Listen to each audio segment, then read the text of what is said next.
चलिए, हाँ last last number है ना, चलो एक बार फिर से ध्यान से। Alright, so we are going to start a very very शानदार चैप्टर जिसका नाम है केमिकल काइनेटिक्स। ठीक है, केमिस्ट्री के 3 सवाल थे। एक सवाल, आखिर कुछ क्यों होता है, सवाल का जवाब ढूंढते ढूंढते हमने पूरा थर्मोडायनेमिक्स पढ़ डाला। अगला सवाल, जब होता है तो कितना रिएक्टेंट कितना प्रोडक्ट होता है, जवाब ढूंढते ढूंढते पूरा इक्विलिब्रियम पूरा आयनिक पढ़ डाला। पहला सवाल क्यों होता है, दूसरा सवाल जब होता है तो कितना कितना होता है, और तीसरा सवाल कितने समय में कितना होता है। कितने समय में कितना होता है, राइट, इस सवाल का जवाब दिया हमें केमिकल काइनेटिक्स ने। बच्चों, चैप्टर शुरू करने के पहले कुछ छोटी छोटी बातें मैं आपसे कर लूं। हर चैप्टर का अपना एक स्वभाव होता है और हमें उसी स्वभाव के हिसाब से पढ़ना पड़ता है, तभी अपन उसको एब्जॉर्ब कर पाते हैं। जो केमिकल काइनेटिक्स है ना, इसका स्वभाव बड़ा शानदार है। इस चैप्टर को अपन ऐसे पढ़ेंगे कि सारे सवाल उंगलियों पे करेंगे, सारे सवाल उंगलियों पे करेंगे, ये मेरा वादा है, और आप उंगलियों पे करेंगे, आप देखना इसको।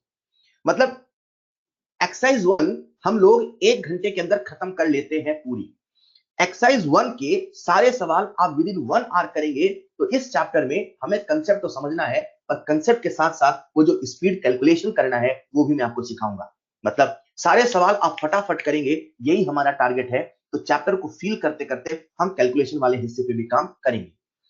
हर चैप्टर का अपना एक नेचर होता है, तो इस चैप्टर का नेचर ऐसा बनाया on the basis of last year question and all that. देखो बेटा, है क्या, केमिकल काइनेटिक्स हमें उस सवाल का जवाब दे रहा है, कितने समय में कितना। तो जैसा कि आप सब जानते हैं, जब कभी कोई नया चैप्टर शुरू होता है तो उसके शुरुआत में कुछ नए नए टर्म्स होते हैं। ये चैप्टर भी ऐसा ही है। शुरुआत में कुछ नए नए टर्मिनोलॉजी है, उन्हीं शब्दों को हम सीखते चलते हैं, वाक्यों में प्रयोग करते चलते हैं, और धीरे धीरे इतने काबिल हो जाते हैं कि एक्सरसाइज 1 1 घंटे के अंदर खत्म करते हैं। और जब तक नहीं होगा, देखना, तब तक आपसे मैं सॉल्व कराऊंगा। एक्सरसाइज 1 1 घंटे के अंदर होना चाहिए, यही हमारा टारगेट है। आइए शुरू करें chemical kinetics. Very very important chapter for exam. देखो यार, आजकल तो एग्जाम का नेचर ऐसा है कि किसी भी चैप्टर से कुछ भी आ जाता है। मतलब हो सकता है जिसे हम बहुत इंपॉर्टेंट मान रहे हैं उससे नहीं आए, और आ जाए बीओजी से 2-3 सवाल, और आ जाए सरफेस से। यार इस साल भी सरफेस तो आए ना सवाल, सरफेस से दोस्त। मतलब आप समझो, बच्चे के दिमाग में ऐसा बैठा होता है कि जो इंपॉर्टेंट नहीं है वो नहीं है, ऐसा नहीं है। सिनेरियो चेंज हो रहा है, हर एक चीज को पढ़ना है, और जब किसी चीज को पढ़ो तो ऐसे पढ़ो कि एग्जाम में सवाल आए तुमसे बनना चाहिए। चलिए शुरू करते हैं केमिकल काइनेटिक्स। ठीक है, तो शुरू करने के पहले, जैसा आपको मैं सबसे पहले होमवर्क देता हूं, revise lecture 1 of chemical kinetics. सबसे पहले आपको केमिकल काइनेटिक्स का रिवीजन करना है, बीओजी कंप्लीट करना है, थर्मो कंप्लीट करना है। डिस्कशन में किसी एक दिन अरेंज करके उसे करा दूंगा, निश्चिंत रहो उसके लिए। आप बस अपना काम करते चलो, बाकी आप सब मुझ पे छोड़ दो, राइट। तो केमिकल काइनेटिक्स है क्या? केमिकल काइनेटिक्स ने हमें उस सवाल का जवाब दिया, कितने समय में कितना। जब हम केमिकल काइनेटिक्स पढ़ते हैं तो इस पूरे चैप्टर में हम 3 चीजें पढ़ते हैं। एक, रेट ऑफ रिएक्शन, कितने समय में कितना। इस चीज को समझाने के लिए काइनेटिक्स एक शब्द को इंट्रोड्यूस किया जिसका नाम है रेट। उसे हम लोग रेट भी बोलते हैं, उसे हम लोग स्पीड भी बोलते हैं, उसे हम वेलोसिटी भी बोलते हैं। रेट ऑफ रिएक्शन और स्पीड ऑफ रिएक्शन और वेलोसिटी ऑफ रिएक्शन, कितने समय में कितना, इस चीज को समझाने के लिए काइनेटिक्स ने एक टर्म को इंट्रोड्यूस किया जिसका नाम रखा रेट। तो जब आप इस पूरे चैप्टर को पढ़ेंगे, सबसे पहले रेट वर्ड को समझेंगे, रिएक्टेंट का रेट, प्रोडक्ट का रेट, और फिर पूरी रिएक्शन का रेट। रेट होता क्या है, रेट लिखते कैसे हैं, रेट से कैसे सवाल बनते हैं। इस चैप्टर का जो सबसे दूसरा अहम हिस्सा वो ये है कि हम लोग किसी भी रिएक्शन की जो मैकेनिज्म है उसकी वैलिडिटी को चेक कर पाएंगे। आप लोग ऑर्गेनिक केमिस्ट्री में बहुत सारी रिएक्शंस की बहुत सारी मैकेनिज्म पढ़ते हो, तो कभी कभी एक ही रिएक्शन की एक से ज्यादा मैकेनिज्म पढ़ते हो। किसी भी रिएक्शन की कौन सी मैकेनिज्म सही है, कौन सी मैकेनिज्म की वैलिडिटी है, ये चेक करना हमें सिखाता है केमिकल काइनेटिक्स। और मैं आपको ये सिखाऊंगा कि कोई मैकेनिज्म अगर गिवन है तो आप ये चेक कर पाओ कि वो मैकेनिज्म सही है कि गलत है। आप इस काबिल बनेंगे कि मैकेनिज्म की वैलिडिटी को चेक करेंगे।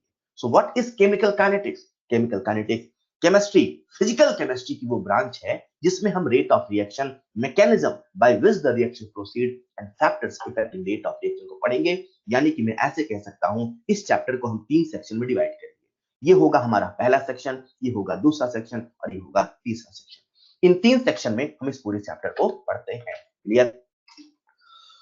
केमिकल काइनेटिक्स में इस सवाल का जवाब देने के लिए कि जब कुछ होता है तो कितने समय में होता है, उसने एक टर्म को इंट्रोड्यूस किया जिसका नाम रखा रेट, बोले तो स्पीड।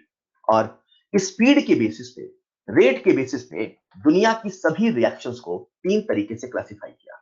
कुछ ऐसी रिएक्शन थी जिनकी स्पीड बहुत ज्यादा थी, इतनी ज्यादा स्पीड थी, इतनी ज्यादा स्पीड थी कि वो with in fraction of seconds हो जाती हैं। There were some reactions, even there are some reactions जिनका रेट इतना ज्यादा है कि वो 10 की पावर -14 से 10 की पावर -16 सेकंड के अंदर हो जाती है यार। ये इतनी इतनी फास्ट थी कि इन्हें हम पढ़ नहीं सकते थे, तो हम हमारे सिलेबस में वेरी फास्ट रिएक्शन को नहीं पढ़ने वाले। सर क्यों नहीं पढ़ने वाले? क्योंकि बहुत तेज है, इतनी तेज हम मेजर नहीं कर सकते। सर जब हम मेजर नहीं कर सकते तो हमने कैसे पता किया -14 -2? अरे यार, हम मेजर पेपर में नहीं कर सकते, इंस्ट्रूमेंट है, there are some machine technology जिनकी मदद से पता चला भैया इतने कम समय में होता है, लेकिन अपने काम का नहीं, क्योंकि कुछ ज्यादा ही जल्दी होता है। अरे यार, माइक्रो सेकंड बोलो तभी आप घबरा जाते हो। इमेजिन करो ये -6 नहीं -16 है, जल्दी नहीं, कुछ ज्यादा ही जल्दी हो रहा। तो केमिकल काइनेटिक्स ने कहा कि देयर वर सम रिएक्शंस जो बहुत बहुत बहुत फास्ट थी। हमने काइनेटिक्स से सवाल पूछा ऐसी कौन सी रिएक्शंस होती हैं जो बहुत फास्ट होती हैं, तो कहा जितनी भी आयनिक रिएक्शंस है जिनमें आयंस का इन्वॉल्वमेंट है, जैसे एसिड और बेस की रिएक्शन। एसिड और बेस की रिएक्शन, जैसे ही बेस में एसिड को मिलाओ या एसिड में बेस को मिलाओ, इतनी जल्दी हो जाता है, इतना जल्दी सॉल्ट का फॉर्मेशन होता है कि आप उस टाइम को कैलकुलेट नहीं कर सकते। Very very fast reaction. ऐसी रिएक्शंस जिनमें आयंस का इन्वॉल्वमेंट था, उन रिएक्शंस को हमने वेरी फास्ट कैटेगरी में रखा, लेकिन हम इसे पढ़ने वाले नहीं। स्पीड के बेसिस पे काइनेटिक्स ने दुनिया की सभी रिएक्शंस को 3 कैटेगरी पे डिवाइड किया। कुछ ऐसी रिएक्शन थी जो बहुत फास्ट थी, तो कुछ ऐसी थी जो बहुत धीरे थी। ये इतनी धीरे थी कि इनको होने में दिन, महीने तो कभी सालों लग जाते थे। एक इतना जल्दी था कि हम पढ़ नहीं सकते थे, एक इतना धीरे हो रहा था कि हम पढ़ना नहीं चाहते थे। हमने कहा कौन साल भर एक रिएक्शन को पढ़े, साल भर तो हम डॉक्टर बन जाएंगे। मतलब ना हम वेरी वेरी फास्ट रिएक्शन को पढ़ने वाले, ना हम वेरी वेरी स्लो रिएक्शन को पढ़ने वाले। एक इतना फास्ट था, पढ़ नहीं सकते थे, एक इतना स्लो था, पढ़ना नहीं चाहते थे। जैसे रस्टिंग ऑफ आयरन, ये भी एक केमिकल रिएक्शन है, और जब ये रिएक्शन होती है तो बहुत स्लो होती है, इसमें बहुत समय लगता है। तो आप रस्टिंग ऑफ आयरन को स्टडी करने बैठे, कितने समय में कितना रस्ट हुआ, तो पता चला नया नया लोहा लेके आए, 2 साल बीत गए, अरे अभी तो आधा ही रस्ट हुआ यार। तो इतना स्टडी इतना स्लो कौन करेगा? क्लियर? उसी प्रकार से अगर हाइड्रोजन और ऑक्सीजन की रिएक्शन होती है in the absence of catalyst, बच्चों के जहन में बैठा होता है H2 प्लस O2 से बनता है H2O, सच्चाई में ये अपने आप नहीं बनता, यहां पे हमें प्रॉपर कंडीशंस को देना होता है। तो अगर प्रॉपर कंडीशंस नहीं है, in the absence of catalyst reaction हो रही है, तो वहां पर हमें जो रिएक्शन है वो बहुत बहुत धीरे होती है। अगेन, एक बहुत फास्ट थी तो एक बहुत स्लो थी, एक पढ़ नहीं सकते थे, एक पढ़ना नहीं चाहते थे। तो वहीं पे काइनेटिक्स ने एक तीसरी रिएक्शन की कैटेगरी बनाई जिसे लिखा मॉडरेट रिएक्शन और स्लो रिएक्शन। ये मॉडरेट थी। मॉडरेट कहने का मतलब है कि इनका जो रेट था, इनकी जो स्पीड थी, जब भी मैं रेट बोलूं बच्चों, तो आपको फील करना है रेट या स्पीड या वेलोसिटी। इनका जो स्पीड था वो नॉर्मल कंडीशंस पे, नॉर्मल टेम्परेचर में मेजरेबल था, मतलब हम पढ़ सकते थे। हम देखते थे अच्छा 10 सेकंड में 1 मोल रिएक्शन करने चला गया, अच्छा 1 मिनट में हो गया, अच्छा ठीक है। मतलब we can study those reactions. ऐसी रिएक्शंस जिनका रेट मॉडरेट था, जिनका रेट स्लो था, इन्हीं रिएक्शंस को हम लोग पढ़ सकते थे और इन्हीं को हम पढ़ते हैं। मतलब हम हमारे सिलेबस में जिन रिएक्शंस की काइनेटिक्स को पढ़ते हैं, जिन रिएक्शंस के रेट को पढ़ते हैं, वो ऐसी रिएक्शन है जो मॉडरेट है या स्लो है। ये जो रिएक्शंस हैं, जनरली जितनी भी मॉलिक्यूलर रिएक्शंस होती हैं, मतलब आप ऑर्गेनिक केमिस्ट्री में, इनऑर्गेनिक केमिस्ट्री में जितनी मोस्ट ऑफ द रिएक्शंस पढ़ते हो जो कि मॉलिक्यूलर रिएक्शंस होती हैं, जिनमें मॉलिक्यूल्स का इलेक्ट्रॉनिक रिएक्शन होता है, ये सारी की सारी, लगभग सारी की सारी रिएक्शंस इस कैटेगरी में आती हैं। मतलब आपके सिलेबस में जितनी सारी रिएक्शंस हैं, उन सभी रिएक्शंस को हम लोगों ने मॉडरेट रिएक्शन कैटेगरी में रखा है। बच्चों हम लोग क्या पढ़ रहे हैं, चैप्टर का नाम बोलो, सबसे पहले चैप्टर का नाम बोलो, वरना आधे तो नाम भी गलत बोलते हैं। जब डाउट पूछते हो तो पूछते वो काइनेमैटिक्स का डाउट है। चैप्टर का नाम केमिकल काइनेमैटिक्स नहीं है, चैप्टर का नाम है केमिकल काइनेटिक्स। केमिकल काइनेटिक्स ने दुनिया में सभी रिएक्शंस को 3 कैटेगरी से डिवाइड किया, very fast reaction, very slow reaction, moderate reaction. हम पढ़ किसे रहे हैं, मॉडरेट को। दोनों को क्यों नहीं पढ़ रहे सर, एक पढ़ सकते नहीं, एक पढ़ना चाहते नहीं, इतना टाइम नहीं। तो चलो पढ़ते हैं। जब हमें काइनेटिक्स को पढ़ना है तो हमने सबसे पहले एक शब्द को समझा जो बार बार हमारे सामने आ रहा, दैट इज रेट। कभी बोलते हैं रेट और कभी बोलते हैं वेलोसिटी और तो कभी बोलते हैं स्पीड ऑफ रिएक्शन। आखिर ये रेट होता क्या है, आखिर ये स्पीड होता क्या है? किसी भी चीज को जब किसी के रिस्पेक्ट में देखो वही रेट होता है। मेरे शब्दों को बहुत ध्यान से सुनिएगा। किसी भी चीज को जब किसी के रिस्पेक्ट में देखो तो वही रेट होता है। बच्चों के जहन में एक मिसकंसेप्शन सा बैठा होता है कि रेट हमेशा टाइम के रिस्पेक्ट में होता है। रेट हमेशा टाइम के रिस्पेक्ट में नहीं, जनरली टाइम के रिस्पेक्ट में होता है। मतलब आप आगे चल के पढ़ोगे सरफेस केमिस्ट्री, और सरफेस केमिस्ट्री में आपको एक टर्म बताया जाएगा, रेट ऑफ एडजॉर्प्शन। मैं आपके सिलेबस से एग्जांपल दे रहा हूं, रेट ऑफ एडजॉर्प्शन। जब आप वहां पढ़ोगे रेट ऑफ एडजॉर्प्शन तो आप देखोगे जो रेट ऑफ एडजॉर्प्शन होता है वो बच्चों टाइम के रिस्पेक्ट नहीं, एक्स बाय एम होता है। अगर दुनिया की हर चीज रेट टाइम के रिस्पेक्ट में होती तो रेट ऑफ एडजॉर्प्शन भी तो टाइम के रिस्पेक्ट में होता। रेट ऑफ एडजॉर्प्शन टाइम के रिस्पेक्ट नहीं है, इसीलिए हम कहते हैं जो रेट होता है वो किसी के रिस्पेक्ट में होता है। हाँ, अक्सर वो टाइम के रिस्पेक्ट में होता है। हेलो सर, आखिर ये रेट क्या होता है? जो किसी के रिस्पेक्ट में देखा जाता है वही रेट होता है। अक्सर वो टाइम के रिस्पेक्ट में होता है। किसी चीज का चेंज टाइम के रिस्पेक्ट में वही रेट होता है। किसी भी चीज का चेंज टाइम के रिस्पेक्ट में वही रेट होता है। किसी भी चीज का चेंज टाइम के रेट रिस्पेक्ट में वही रेट होता है। आज हम लोग पढ़ रहे हैं केमिकल काइनेटिक्स। आज हम बात करेंगे केमिकल रिएक्शंस की। उसमें रिएक्टेंट होगा, उसमें प्रोडक्ट होगा, रिएक्शन हो रही होगी, कंसंट्रेशन चेंज हो रहा होगा। आज क्या बदल रहा होगा, कंसंट्रेशन। टाइम के रिस्पेक्ट में क्या बदल रहा है, कंसंट्रेशन। तो आज जब हम रेट पढ़ेंगे तो रेट क्या होगा sir, change in concentration with respect to time. अरे रेट होता क्या है, कोई भी चीज किसी के रिस्पेक्ट में रेट होता है, अक्सर वो टाइम का रिस्पेक्ट होता है। इन जनरल हमारी केमिकल काइनेटिक्स में अक्सर चेंज कंसंट्रेशन का होता है, इसीलिए rate change in concentration upon change in time होता है। बच्चों जब जब चेंज बोला जाता है, चेंज का एक ही मतलब था, एक ही रहेगा। और बोलो वो क्या होता है, चेंज का मतलब होता है फाइनल माइनस इनिशियल, और इसे ही हम लोग डेल्टा से लिखते हैं। मैंने पिछली कई दफा आपको बताया बेटा, डेल्टा का एक ही मतलब था, एक ही रहेगा, बोलो क्या, चेंज।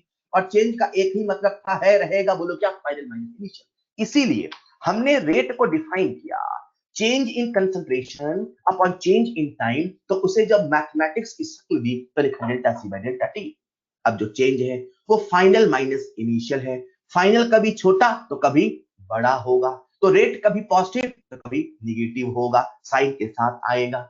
जब भी मैं कहता हूं रेट, बच्चों के जहन में बैठ जाता है एक कंसेप्ट, कुछ भी अगर चेंज होता है टाइम के रिस्पेक्ट में वही होता है रेट। सर कुछ भी चेंज होता है टाइम के रिस्पेक्ट में वही होता है रेट। आज तो चेंज हो रहा कंसंट्रेशन। मैंने कहा सही। सर ये कंसंट्रेशन क्या होता है? मैंने कहा concentration relative amount of solute in a given solution होता है। सर ये मेजर कैसे होता है? कभी सिंपली मोल से होता है, तो कभी मोलैरिटी, तो कभी नॉर्मेलिटी, तो कभी मोलैरिटी, तो कभी कुछ, तो कभी कुछ, तो कभी कुछ। हमने बहुत सारी कंसंट्रेशन यूनिट्स पढ़ी हैं। आज इस चैप्टर में जब कंसंट्रेशन बदल रहा होगा तो कभी मोल बदल रहा होगा, तो कभी मोलैरिटी बदल रहा होगा, तो गैसेस के केस में प्रेशर बदल रहा होगा। मतलब जब हम केमिकल काइनेटिक्स पढ़ेंगे, change in concentration of reactant और product with respect to time पढ़ेंगे, तो कंसंट्रेशन का मतलब क्या है? कभी मोल बदलेगा, कभी मोलैरिटी बदलेगा, तो कभी प्रेशर बदलेगा। ऐसा नहीं केवल 3 चीजें बदलती हैं, हम हमारे सिलेबस में ये केवल 3 चीजें पढ़ते हैं। बच्चों इन जनरल चाहे इक्विलिब्रियम हो, चाहे कोई चैप्टर हो, हम लोग जब जब कंसंट्रेशन बोलते हैं, इन जनरल कंसंट्रेशन का मतलब मोलैरिटी ही तो निकालते हैं, लेकिन दिमाग में ये भी रखते हैं कि कंसंट्रेशन केवल मोलैरिटी नहीं होता है।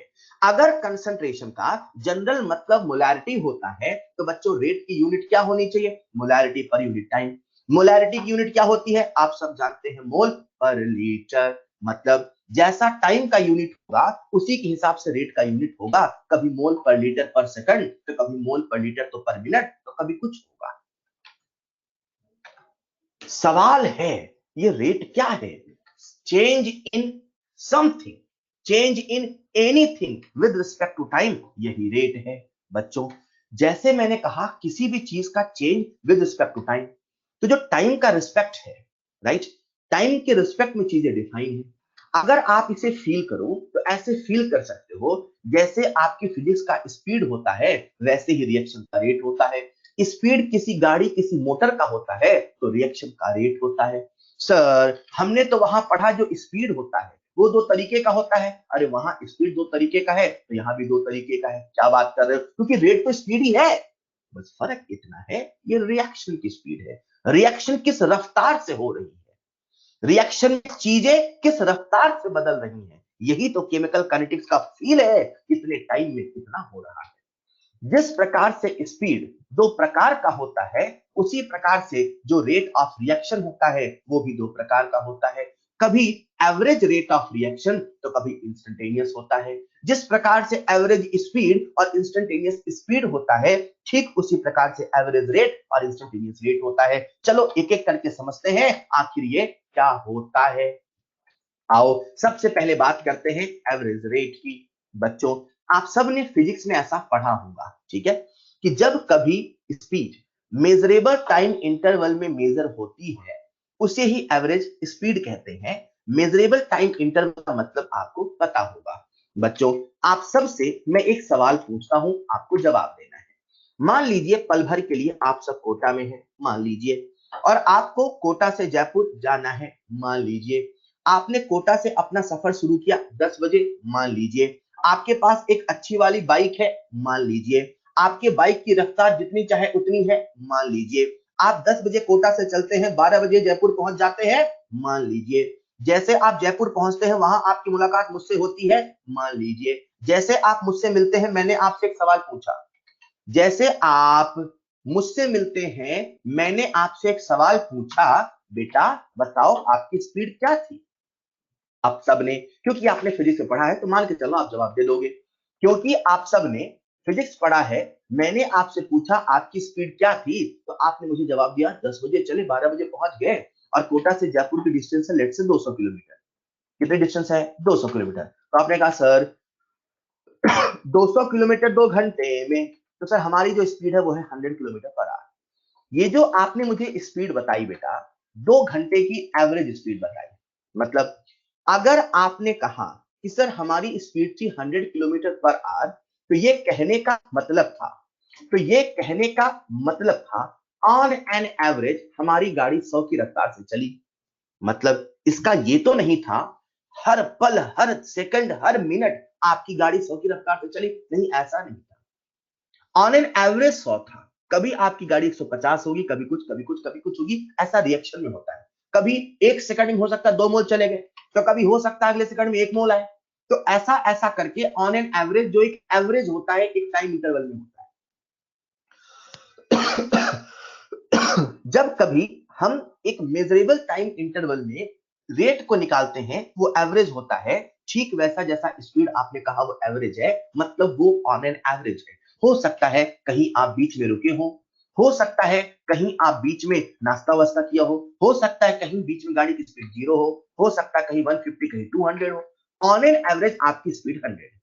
तो जब हम रिएक्शन की एवरेज स्पीड निकालते हैं तो वहां पर भी एवरेज स्पीड के लिए हमेशा मेजरेबल टाइम इंटरवल लेते हैं। Measurable time interval person to person, instrument to instrument vary कर सकता है। मतलब हो सकता है कि आपके लिए समय का सबसे छोटा मेजरेबल सेकंड तो हो सकता है किसी इंस्ट्रूमेंट के लिए माइक्रो सेकंड हो।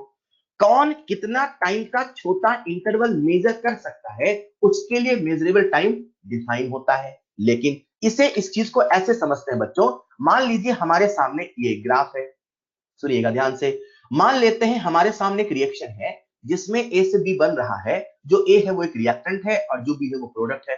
बच्चों टी इक्वल टू 0 पर जब रिएक्शन की शुरुआत हुई होगी उस समय केवल ए का कंसंट्रेशन रहा होगा, बोलो हाँ या ना, और बी का कंसंट्रेशन 0 रहा होगा। टी इक्वल टू 0 पर मतलब ये वाला पॉइंट, टी इक्वल टू 0 पर जो रिएक्टेंट है उसकी कंसंट्रेशन मैक्सिमम रही होगी। रिएक्टेंट की कंसंट्रेशन मैक्सिमम रही होगी, धीरे धीरे रिएक्शन आगे गई होगी, ए का कंसंट्रेशन घटा होगा, घटते घटते कुछ ऐसा हुआ होगा। मान लेते हैं T1 टाइम पे कंसंट्रेशन A1 है, मान लेते हैं T2 टाइम पे कंसंट्रेशन A2 है। बच्चों ये जो T1 और T2 है, मान लेते हैं ये एक मेजरेबल टाइम इंटरवल है जिसे हम मेजर कर सकते हैं, राइट। ये एक मेजरेबल टाइम इंटरवल है जिसे हम मेजर कर सकते हैं। तो मैं जब आपसे रेट पूछूंगा, राइट, रेट पूछूंगा इस टाइम इंटरवल में जिसे हम मेजर कर रहे हैं, तो आप मुझे बताओगे सर यहां का जो रेट होगा वही एवरेज रेट होगा। हाँ, अभी जो हमने ग्राफ बनाया वो ग्राफ बनाया है रिएक्टेंट का, तो ऑब्वियसली अभी जो हम रेट निकालेंगे वो किसका निकालेंगे, रिएक्टेंट का। तो रेट कैसे निकालें, रेट का एक ही फॉर्मूला था, एक ही है और रहेगा, बोलो क्या, change in concentration upon change in time, delta C by delta T. बच्चों हमें चेंज इन कंसंट्रेशन बताना है, चेंज का मतलब होता है फाइनल माइनस इनिशियल। मुझे बताओ यहाँ पे फाइनल कंसंट्रेशन क्या है, A1 है कि A2 है, फाइनल मतलब जो बाद में आया, फाइनल मतलब जो बाद में आया। जब रिएक्टेंट घट रहा था तो पहले A1 आया, फिर कुछ देर के बाद A2 आया, तो फाइनल कंसंट्रेशन कौन है सर, फाइनल है A2, इनिशियल है A1, इंटरवल कितना होगा sir T2 minus T1। What is rate, change in concentration upon change in time, A2 minus A1 upon T2 minus T1। बच्चों एक बात बताओ, A2 बड़ा है कि A1, बच्चों एक बात बताओ, A2 बड़ा है कि A1, कोई भी बता सकता है सर वाई एक्सिस है, नीचे से ऊपर जाएंगे तो वैल्यू बड़ी हो रही, मतलब जो A1 है A2 से बड़ा है, मतलब जो A2 है A1 से छोटा है, मतलब जो डिफरेंस आएगा वो तो, जो डिफरेंस आएगा वो तो नेगेटिव आएगा, तो डिफरेंस आएगा वो तो निगेटिव आएगा। बच्चों समझिएगा बात, रेट होता है change in something with respect to time होता है। रेट दो प्रकार का होता है, कभी एवरेज तो कभी इंस्टेंटेनियस होता है, जो मेजरेबल टाइम इंटरवल में मेजर होता है वही एवरेज रेट होता है। एवरेज रेट कैसे निकाला जाता है, कुछ ऐसे। एक बच्चा मुझसे कहता है सर ये जो आपने रिएक्टेंट का ग्राफ बनाया, ये ग्राफ ऐसा क्यों बनाया, ये ग्राफ आपने ऐसा क्यों बनाया सर, ये जो रिएक्टेंट है उसका कंसंट्रेशन ऐसे क्यों नहीं घट रहा, उसका कंसंट्रेशन ऐसे क्यों घट रहा, या वही ये ग्राफ आपने ऐसा क्यों बनाया, ऐसा क्यों नहीं बनाया।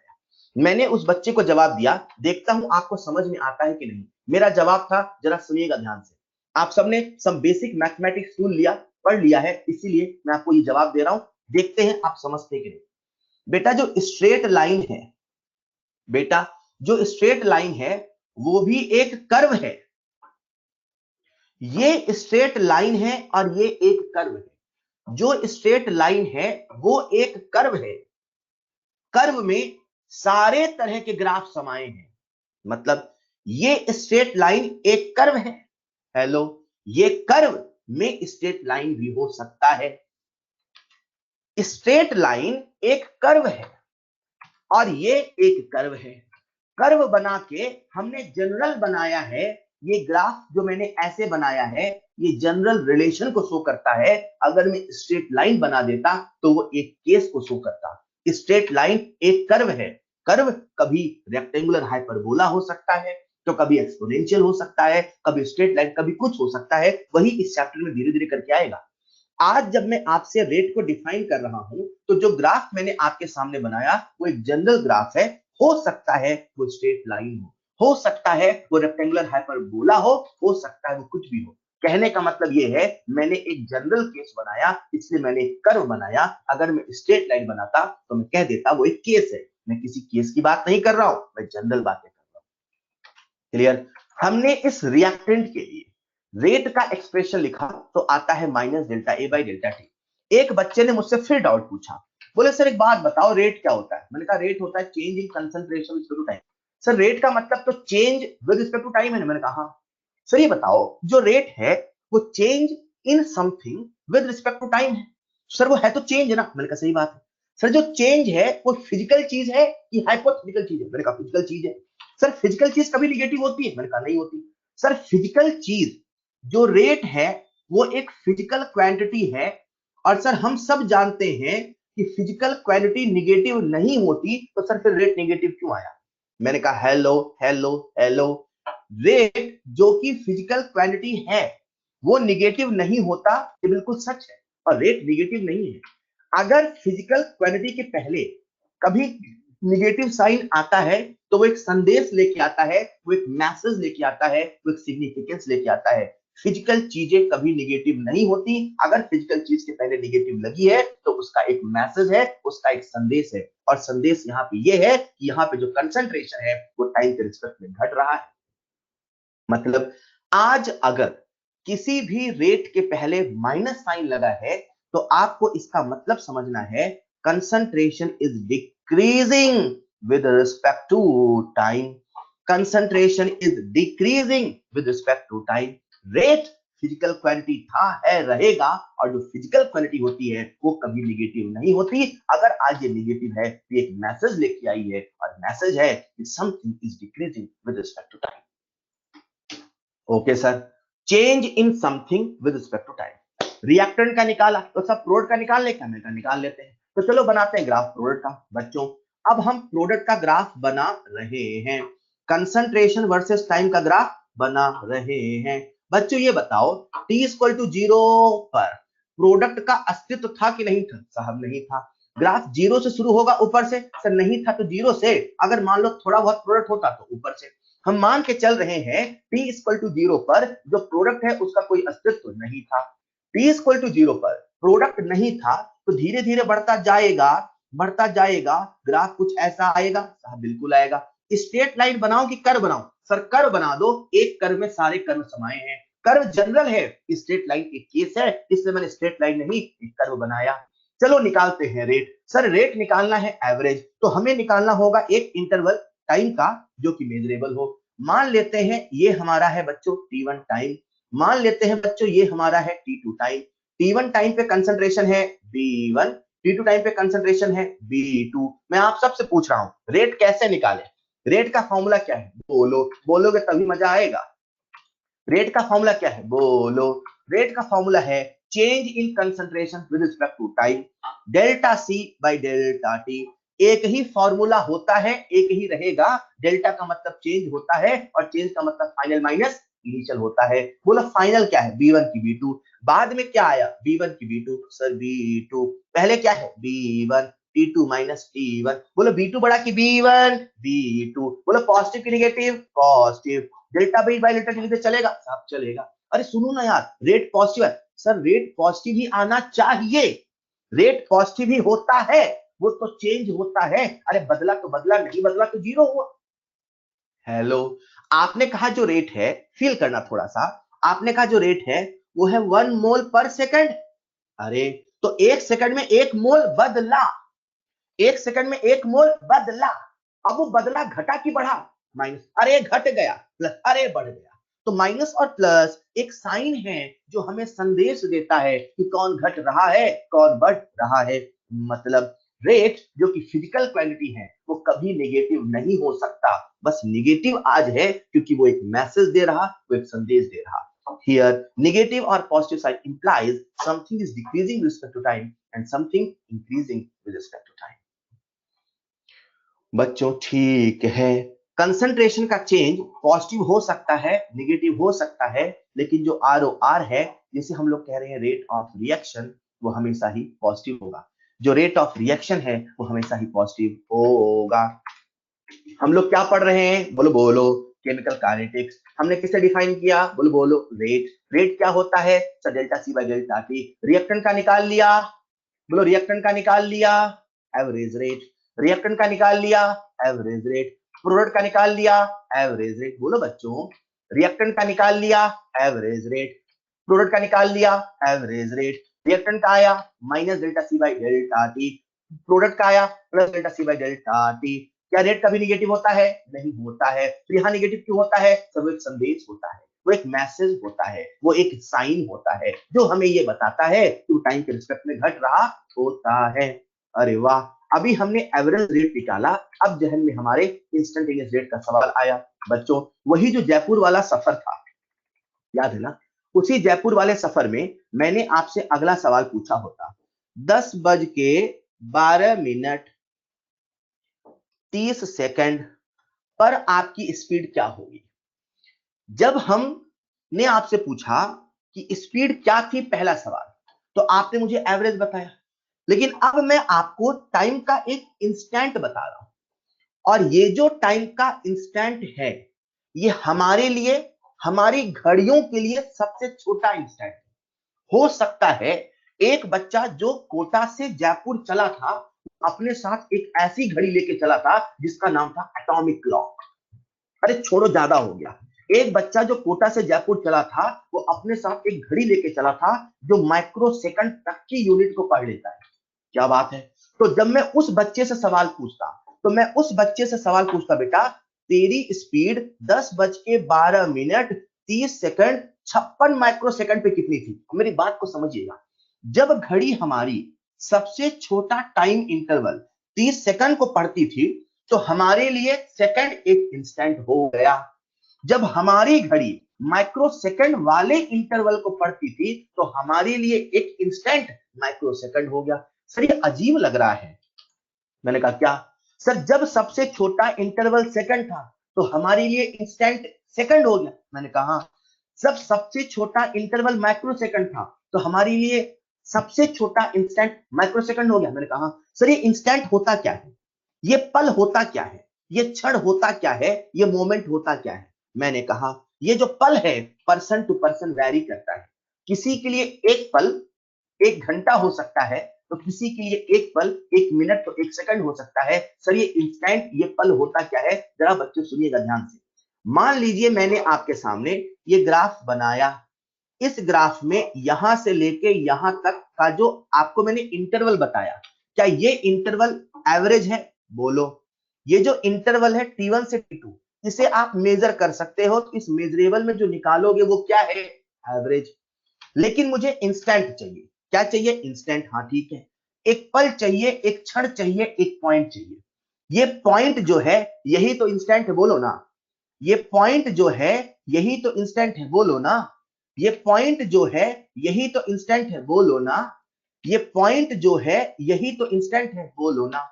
मुझे ये पल जानना है, मुझे ये इंस्टेंट जानना है। तो देखो मैंने क्या किया, हम इस डिफरेंस को छोटा करते गए, डिफरेंस को छोटा करते गए, डिफरेंस को छोटा करते गए, डेल्टा टी को छोटा करते गए, डेल्टा को छोटा करते गए, इतने इतने इतने इतने इतने छोटे इंटरवल में पहुंच गए कि हम बिल्कुल एक पॉइंट के बराबर हो गए। ऐसा नहीं लग रहा? जब डेल्टा टी मतलब टाइम में डिफरेंस 0 के करीब होता है, जब टाइम में डिफरेंस 0 के करीब होता है, अरे वही तो एक पॉइंट, वही तो इंस्टेंट होता है। और जब डिफरेंस बहुत बहुत बहुत छोटा होता है, वही इंस्टेंटेनियस, वही डीटी होता है। ओके, इंस्टेंटेनियस का मतलब है डीटी। डी कैपिटल टी नहीं बेटा, कैपिटल टी का मतलब टेम्परेचर होता है, डी स्मॉल टी। इंस्टेंटेनियस का मतलब है डीटी। अच्छा सर, अगर हमें इंस्टेंटेनियस रेट निकालना है, तो हमें एक पॉइंट पे निकालना है, तो हम पॉइंट पे कैसे निकालें सर? हम पॉइंट पे कैसे निकालें? तो मैंने कहा बेटा, जब इस डिफरेंस को छोटा छोटा कर रहे हो, तो रेट का फॉर्मूला क्या होता है? Delta C by delta T. बोले सही बात है। मैंने कहा इसको छोटा छोटा कर रहे हो, तो ये भी तो छोटा छोटा होगा। बोले सही बात है। मतलब डीसी बाय डीटी होगा। बोले सही बात है। बोले ये क्या है? Instantaneous rate. सर पर ये तो फील नहीं आया, मतलब मैथमेटिक्स तो फील आ गया कि इंटरवल बहुत बहुत बहुत बहुत छोटा, वो हो गया डीटी, वो हो गया डीटी, पर ये है क्या सर? कैसे निकालेंगे कैसे? बच्चे सुनिएगा ध्यान से, मैं आपसे एक सवाल पूछ रहा हूं। ये इंटीग्रेशन का मतलब क्या होता है?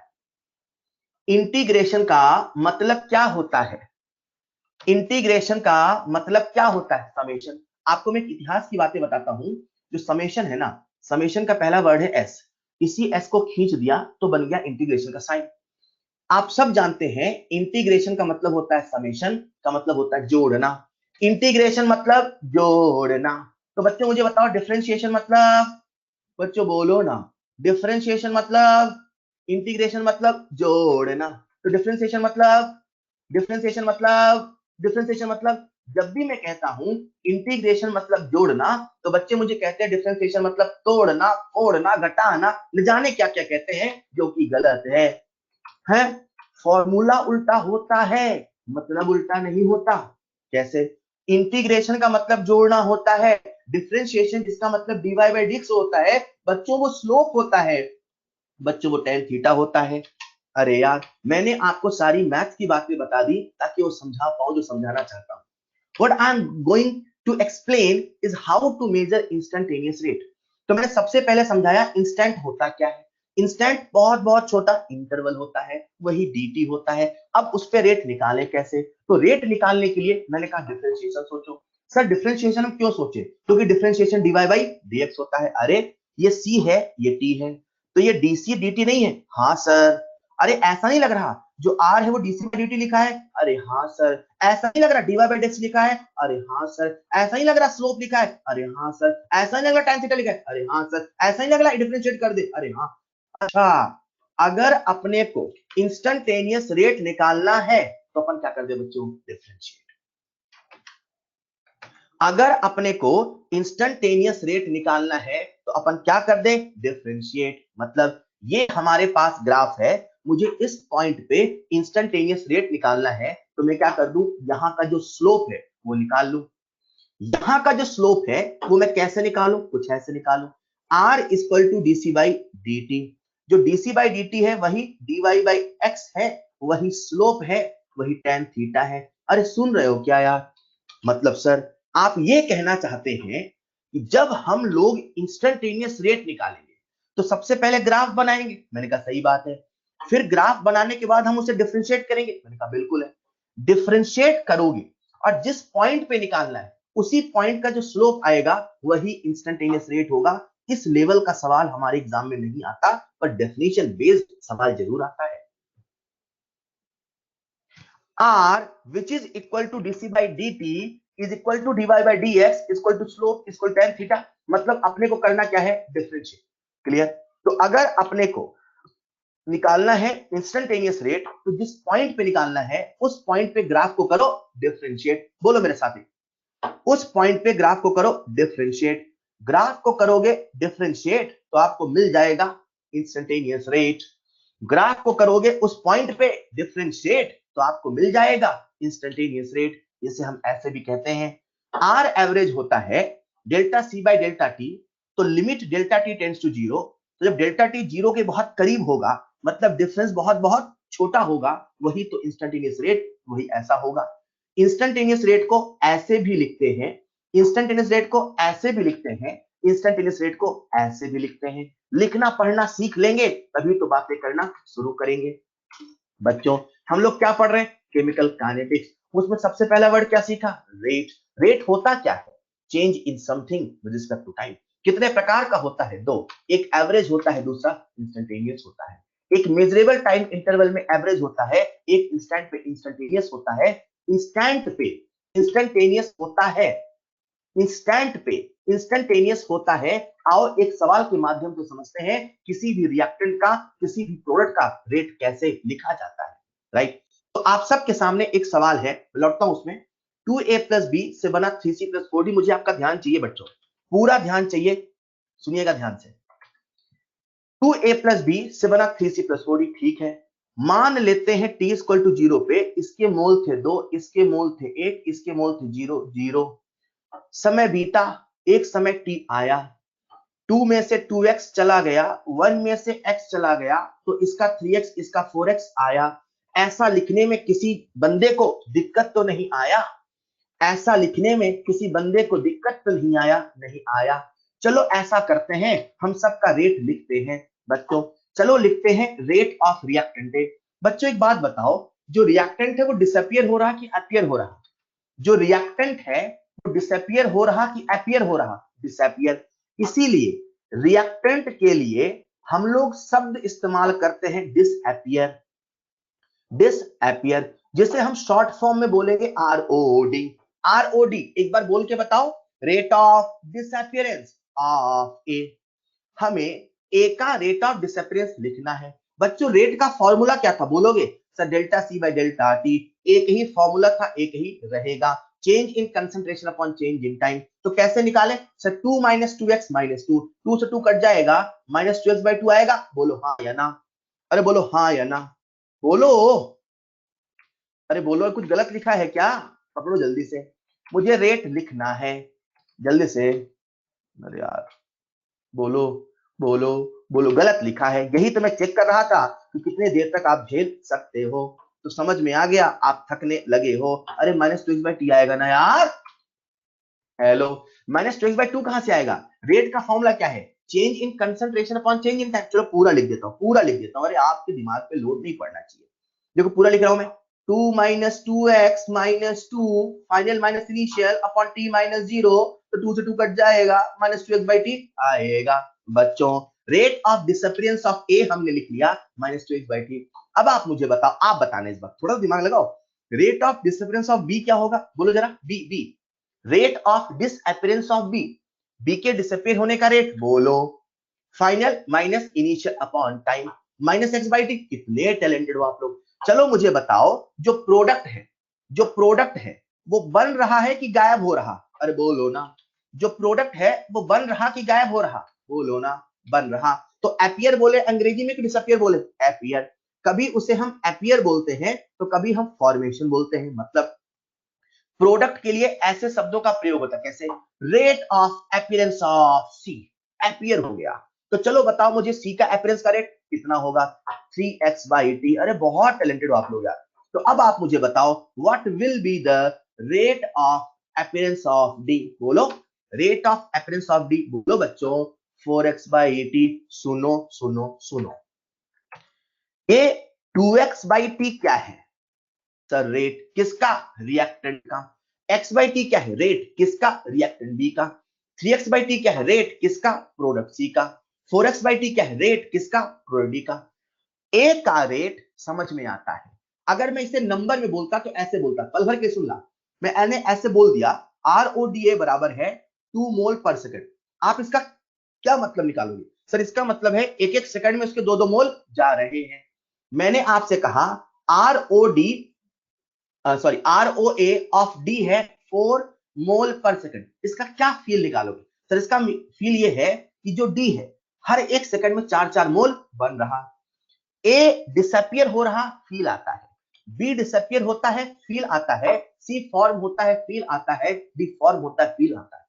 सभी रिएक्टेंट का रेट लिख लिया, सभी प्रोडक्ट का रेट लिख लिया। मैंने आपसे सवाल पूछा, बेटा ए का रेट क्या है? 2x by T. बी का रेट क्या है? Sir x by T. C का रेट क्या है? Sir 3x by T. D का रेट क्या है? Sir 4x by T. मैंने आपसे सवाल पूछा, पूरी रिएक्शन का रेट क्या है? बताओ पूरी रिएक्शन का रेट क्या है?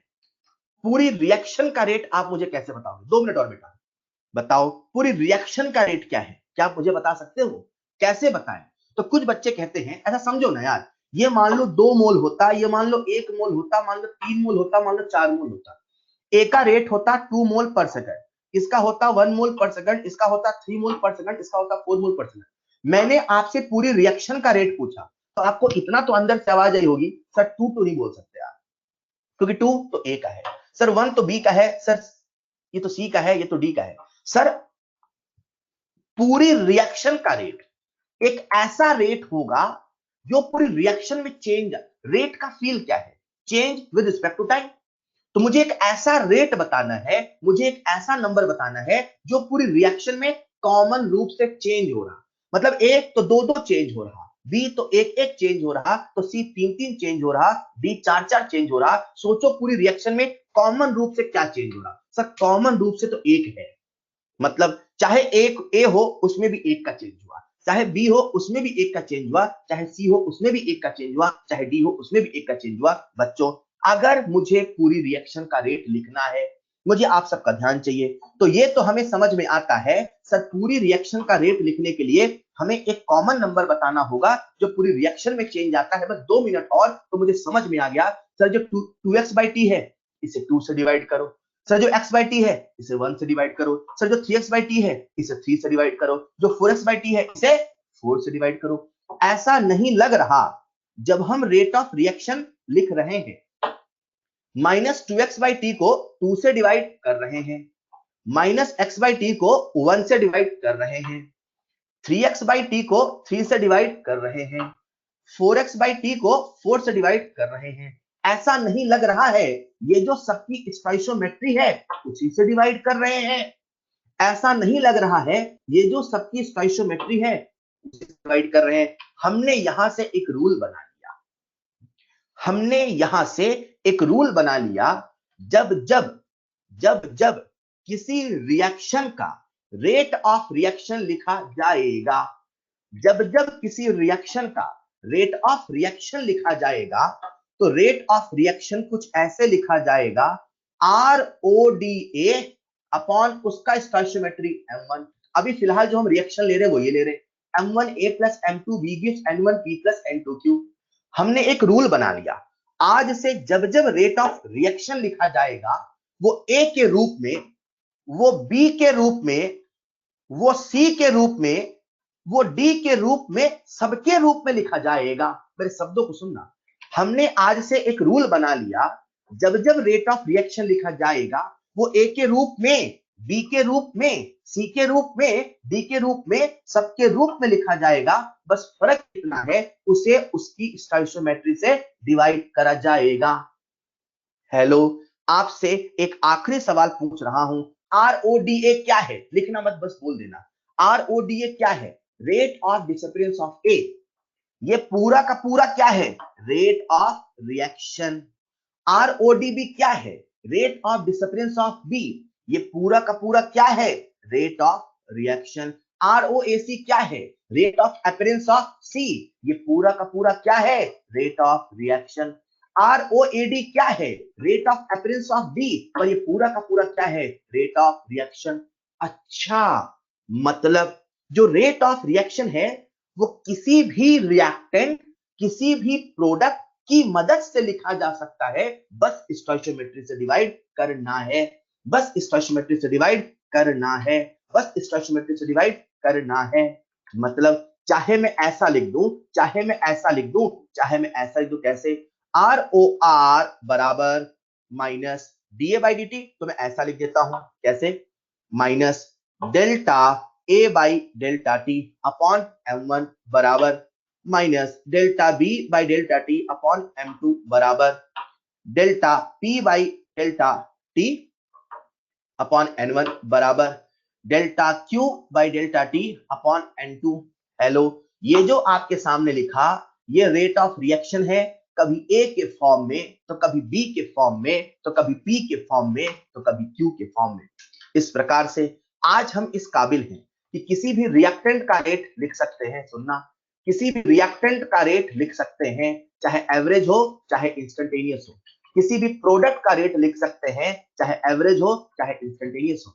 यहां तक कि हम पूरी रिएक्शन का रेट लिख सकते हैं। हाँ, रिएक्शन का रेट किसी रिएक्टेंट के, किसी प्रोडक्ट के रूप में ही लिखा जाएगा, बस उसकी स्टोइशियोमेट्री से डिवाइड करना होगा, बस उसकी स्टोइशियोमेट्री डिवाइड करना होगा।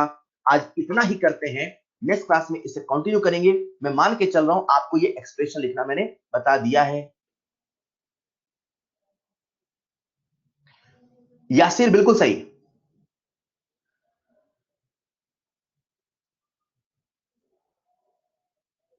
एक बच्चा मुझसे डाउट पूछा है, इतना कैसे टाइप कर लिया बेटा, मतलब पढ़ाई बिल्कुल ध्यान नहीं था ना सर। ये बीओजी सर कौन से मॉड्यूल में, सर कौन से मॉड्यूल में है ये चैप्टर, सर कौन से मॉड्यूल में है बीओजी? अच्छा, एक ही चीज को बार बार लिखा है। हो नवदीप बेटा, that's all for today. Thank you so much बेटा। ये मॉड्यूल में नहीं है, ये फिजिक्स वाले मॉड्यूल में, देखना जरा। That's all for today, thank you so much. मैं क्लास का हैंडआउट लिंक पे अपलोड कर देता हूं, अगर आप सबके पास लिंक है आप सब जा सकते हैं। आज इतना ही हमने पढ़ाई किया, जितना आपको होमवर्क दिया प्लीज होमवर्क करेंगे। That's all for today, thank you so much. इसी इंटरेस्टिंग कहानी को नेक्स्ट क्लास में आगे बढ़ाएंगे, लिंक है आप सब जा सकते हैं। जिनको यहाँ पे हैंडआउट चाहिए वो वेट करेंगे।